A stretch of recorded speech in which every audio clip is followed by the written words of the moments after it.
Ada lagi? Di masjid kami setiap habis azan ada pujian. Kemudian kami adakan diskusi untuk tidak pujian di waktu azan dan iqomah. Karena kami sebagai pengurus tidak mau masjid nanti akan terkotak-kotak sebuah organisasi. Namun beliau yang menjalankan pujian tetap dengan komitmennya untuk pujian dan akan menambah agenda yasinan rutin di masjid. Dengan hal itu, bagaimana yang harus kami lakukan Ustadz? Karena dijelaskan dengan dalil dan riwayat Nabi pun beliau belum bisa menerima. Ya sudah, jenengan sudah memberikan nasihat, sudah bermusyawarah. Ya, musyawarah itu untuk mendapat mufakat. Sudah dilakukan, ternyata masih ya tidak mau, ya sudah, mau apa lagi?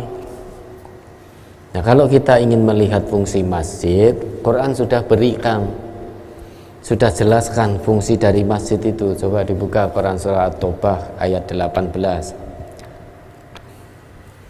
Masjid itu bukan untuk tempat ayel-ayelan. Apakah nanti giatnya begini-begini itu, oh aku pengen ini, oh aku pengen ini, sehingga terjadi cekcok terus di masjid. Padahal fungsi masjid bukan untuk itu.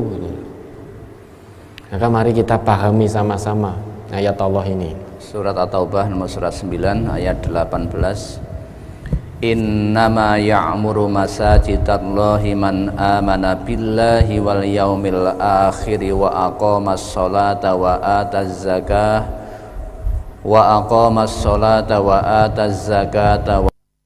lam yakhsha illallah fa'asa ulaika ayyunu minal muhtadin.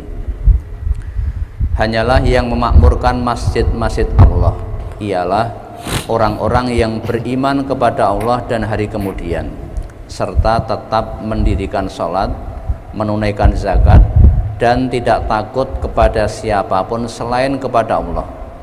Maka merekalah orang-orang yang diharapkan termasuk golongan orang-orang yang mendapat petunjuk. Innama ya'muru, hanya saja orang-orang yang memakmurkan masjidallah, masjid-masjid Allah. Memakmurkan itu bukan hanya sekedar berkumpul meramaikan, bukan. Kalau hanya sekedar berkumpul meramaikan, orang di pasar itu ya kumpul ya ramai, namun tidak disebut memakmurkan. Orang di pertokoan itu ya berkumpul ya ramai, orang nongkrong di kuliner itu ya berkumpul ya ramai, namun itu tidak disebut orang-orang yang memakmurkan. Kalau hanya sebatas kumpul kemudian ramai di situ, itu disebut memakmurkan, semua orang bisa melakukan. Namun di sini khusus yang disebut oleh Allah, siapa itu orang yang memakmurkan? Yang disebut memakmurkan itu siapa?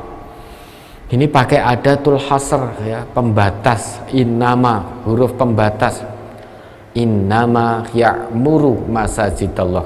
Hanya saja orang-orang, berarti tidak semuanya yang datang ke masjid itu mau dihitung memakmurkan masjid Allah. Tidak semuanya. Hanya kriteria-kriteria tertentu saja yang sesuai dengan yang Allah jelaskan dalam ayat ini, Quran surah At-Taubah ayat 18 ini. Siapa itu yang memakmurkan? Man amana billahi wal yaumil akhir. Orang yang senantiasa beriman kepada Allah dan hari akhir. Wa aqamas sholah, dan yang senantiasa mendirikan sholat.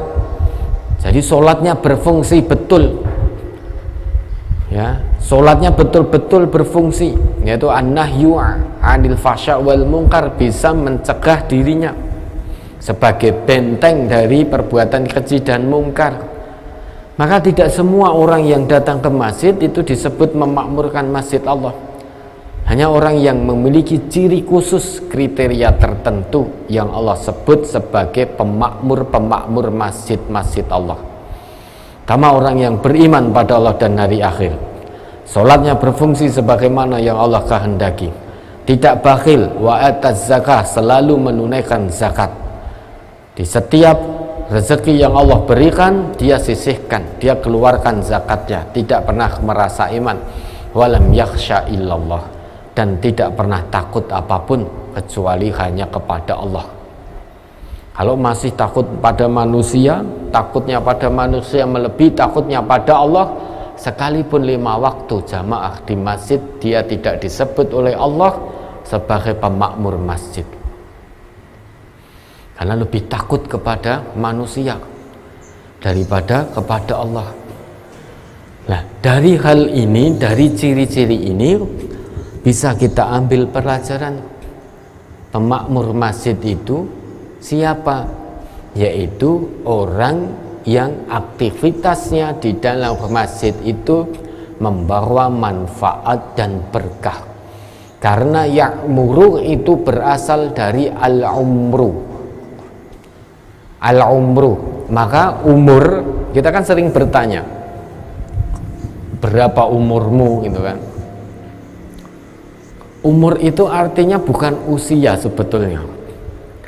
Dalam bahasa Arab, umur itu sesuatu yang bermanfaat, sesuatu yang mendatangkan kebaikan, sesuatu yang berguna dan bermanfaat, itu disebut al-umru.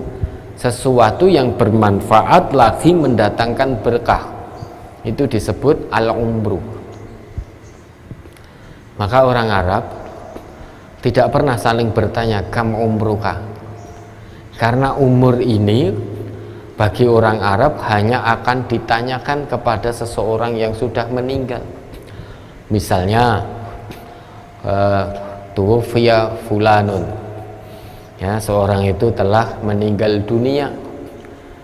Orang akan bertanya di Arab sana, kam umruh, berapa umurnya. Jadi ketika masih hidup tidak akan pernah menanyakan kam umruka, tidak akan pernah menanyakan.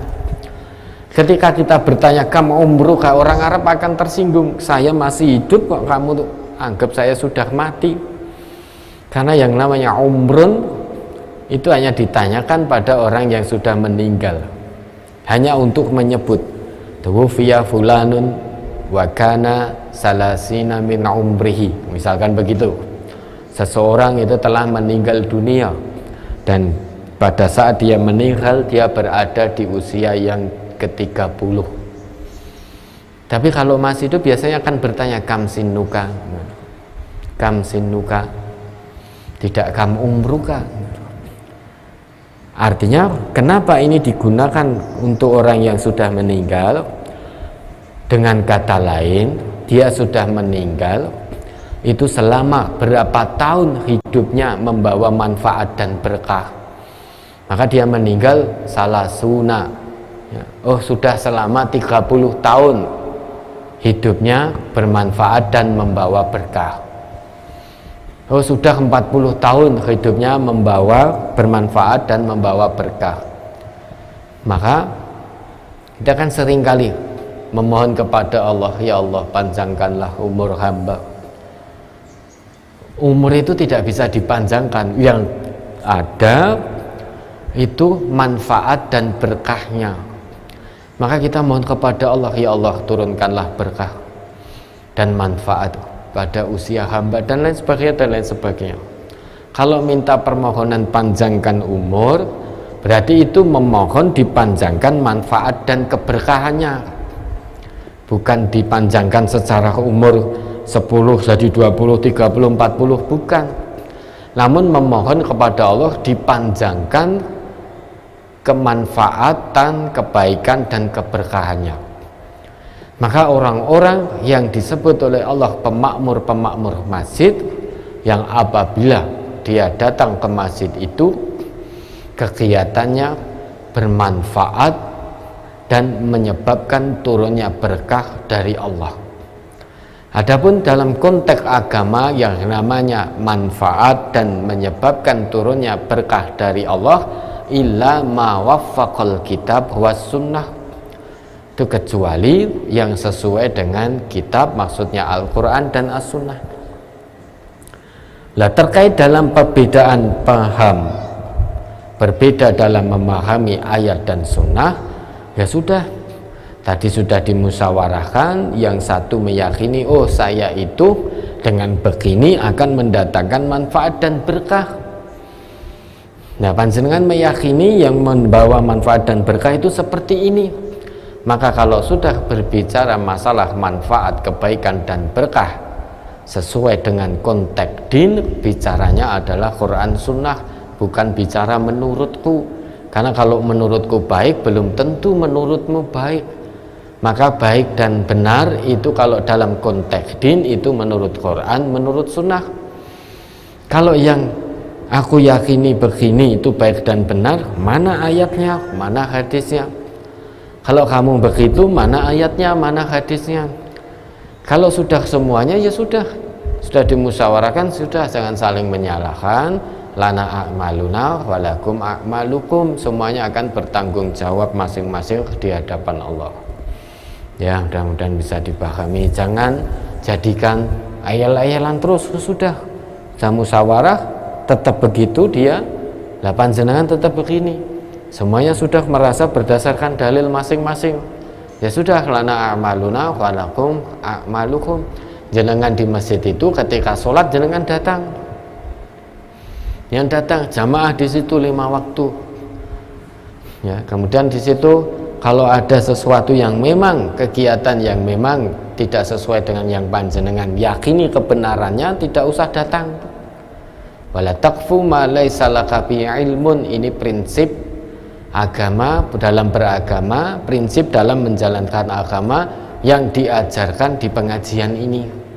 Wala taqfu ma laisa laka bi ilmun, karena nanti innas sam'a wal basara wal fuada kullu ulaika kana anhu mas'ula. Pendengaran, penglihatan, hati kita akan ditanya oleh Allah, dimintai pertanggungjawaban oleh Allah.